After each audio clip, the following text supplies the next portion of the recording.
What's up, guys? This is Coach Grant with First Down Training, and today we're going to be breaking down some of the best at-home wide receiver press release drills that you can do that do not require a lot of space. Let's get started. Now, before we get into this video, fellas, if you're a wide receiver and you would like to train with us this offseason, we're going to be traveling out to 9 more states across the U.S. for 2-day-long QB and wide receiver training camps. If you guys want to get some more information on that, check out that very first link in the description below. We're going to be traveling out to St. Louis, Missouri, Honolulu, Hawaii, Boston, Massachusetts, Cleveland, Ohio, Austin, Texas. Then we'll be coming out to Seattle, Washington, Newark, New Jersey, Denver, Colorado, and Los Angeles, California. So again, if you want some more information, learn how you can sign up, check out that very first link in the description below. We'd love to get you out there. Let's get back to this video. All right, guys, so all the drills we're going to be discussing today are drills where you do not need a lot of space. So I'm filming this in my garage right now. It's raining outside. Normally when I go out and film, I film everything on Tuesday. It's pouring down rain, right? So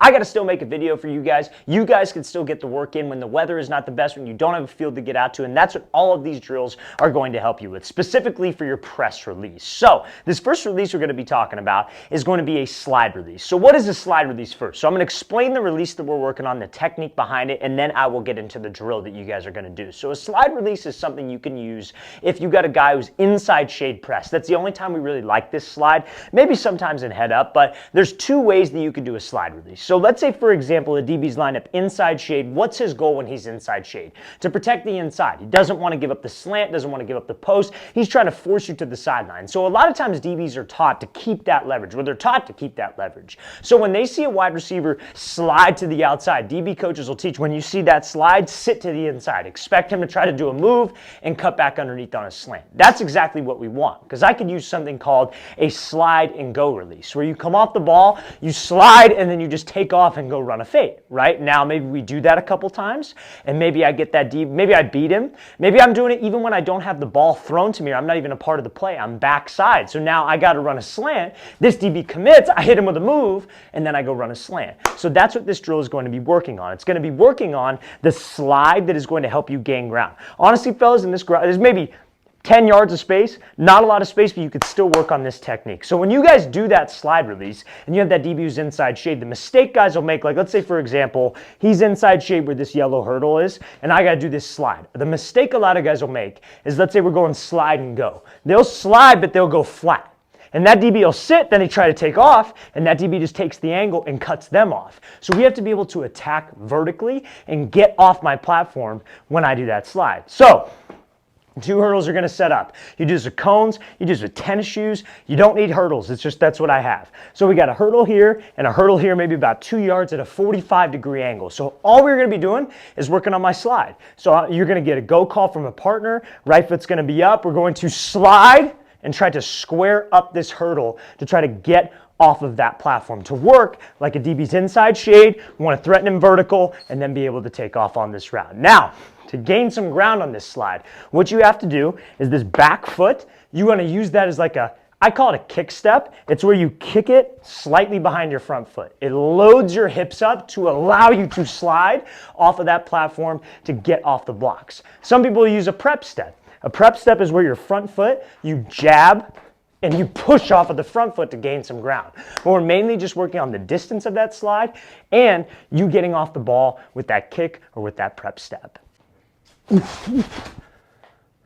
All right, guys, so the next drill that we're going to be talking about is going to be working on something called a split release. So a split release is a pretty simple release where it's exactly how it sounds. You guys are essentially splitting your feet off the line of scrimmage to try to freeze a DB, get him to hesitate, then we get up into the route. Now, you can use this split release. I personally like it against head-up press, but you could use this split release against inside shade press or outside shade press, and that's what this drill is going to be working on. So we're going to come up to the line. You need 2 hurdles. You could set up cones. You could set up tennis shoes, some kind of object that we have to get around. So you're going to line up here. Let's say I start with my left foot up. Both reps, you're going to have your left foot up, and we're going to be working an inside release and then an outside release. Okay, so you're going to start out here, set, go. So when you go on your own pace if you don't have anybody with you for this, but we're going to be doing the split release to start. So set, go, we split my feet. On a split release, your front foot moves out, your back foot comes up. A lot of guys on a split release will move their back foot wide and their front foot even wider, and their feet get too wide. They have no push, they have no explosion,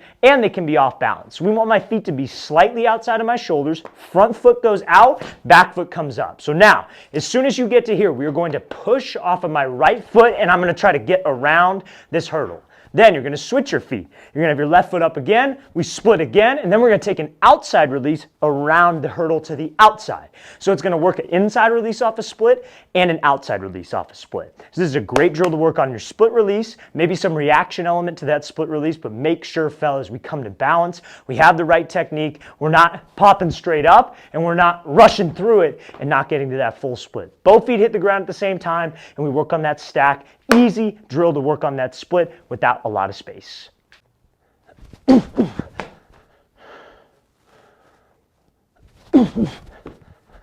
All right, guys, so this next drill is going to work on you guys throwing your hip with a press release off the line, working on like a crossover move, working on like a wide step release, anything where you're trying to get like a DB to move off his platform, or maybe trying to attack his leverage. So like, let's say, for example, you come up to the line of scrimmage, you got a DB who's lined up outside shade and press, right? So if he's outside shade and press, he's there for a reason. He's trying to prevent the outside route, and I'm probably not going to be able to take an outside release on him. I'm probably going to have to take what he gives me with the inside release. So a great release to attack him would be a wide step, threaten him like you're going outside, take the inside release, and be able to work back over the top, stack, whatever the situation might be. So when you do that wide step, it is very, very important that when because a DB in press is supposed to be watching what? He's supposed to be watching your hips, right? So when he's watching your hips, you actually have to sell the route with your hips. You got to bring your hip with the foot, and that's what this drill is going to help us with. So all you need, 2 hurdles, do this with cones, and you need, I use a football, just in case you guys don't have a ton of cones or a ton of equipment. You could use any kind of object, pretend that's maybe a cone.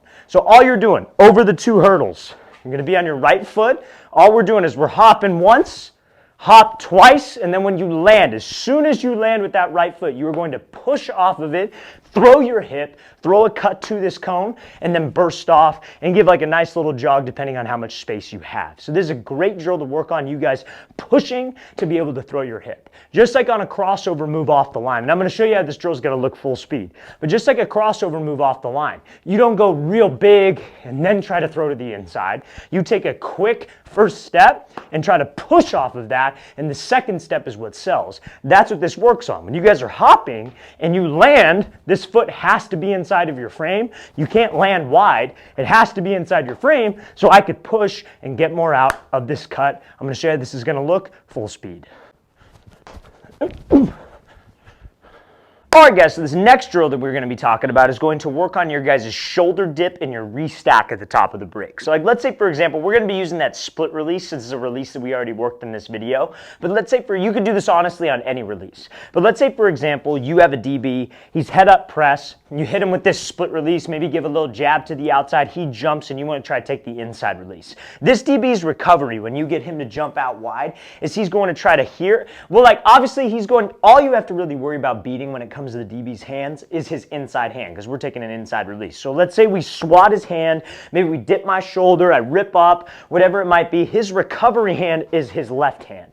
And that's what screws up a lot of wide receivers. They'll come off, they'll do a move, they'll beat the hand, but they start running super tall, and that DB's recovery hand can hit him, knock him off balance if we do not properly dip my shoulder and stay low to be able to restack over the top. And that's what this is for. So you guys gotta be here. You guys need a hurdle, do it with cones. Honestly, don't even need, you just need some kind of object, and then you need some kind of object that you have to bend down and tap or bend down and pick up. So you can do it with a towel. Sometimes that may be a little too low. I'm doing it with a football, so all you have to do is tap the football. So what we're gonna do here, we're gonna do that split release. Make sure you don't rush the release. Set, go. We split. We're going to dip my shoulder, and I'm going to try to tap the football. And when I tap the football, that is simulating that shoulder dip that I need to be able to stack and get back over the top when I get a DB who is trying to get hands on me. So again, you can do this on any press release that you like. This is an easy at-home drill that you could do that does not require a lot of space.